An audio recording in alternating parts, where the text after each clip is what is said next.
Bon, la seconde vidéo, ça m'est revenu. En fait, ce que je voulais dire, c'était que on a mis sur un piédestal Jésus, donc il y a l'idolâtrie. D'ailleurs, dans la religion, il est bien mis qu'il ne faut pas idolâtrer. Ça interdit l'idolâtrie avec le veau d'or, par exemple, de Moïse. Et Jésus, il a dit qu'il était le Fils de Dieu. Mais en fait, quand il a dit qu'il était le Fils de Dieu, il a aussi dit que tous les gens étaient les fils de Dieu, étaient les enfants de Dieu.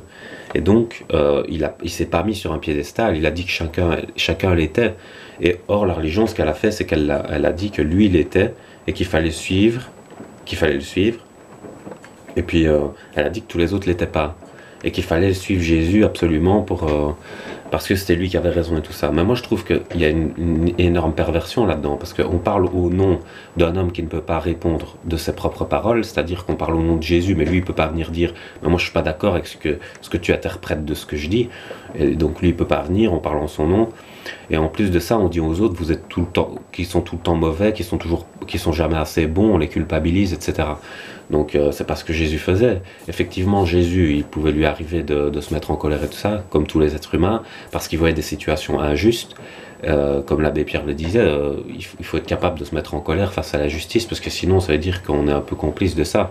Et en fait, c'est ce que faisait Jésus, il se mettait en colère face à la justice, mais c'était pas pour culpabiliser gratuitement et pour garder une domination, c'était pour que les gens prennent conscience de manière par le ressenti, quoi, par un choc, par un électrochoc, quoi, que ça les réveille et qu'ils se disent ah oui, il y a une injustice, donc peut-être qu'il faut corriger. C'est ça en fait, c'était juste ça. Et c'était pas une culpabilisation permanente pour soumettre les gens. En fait, on a pris son message, on l'a travesti. Et voilà, c'est comme les gourous de secte, ils prennent toujours comme référent des philosophes, et puis après ils travestissent et ils pourrissent ce qu'ils ont fait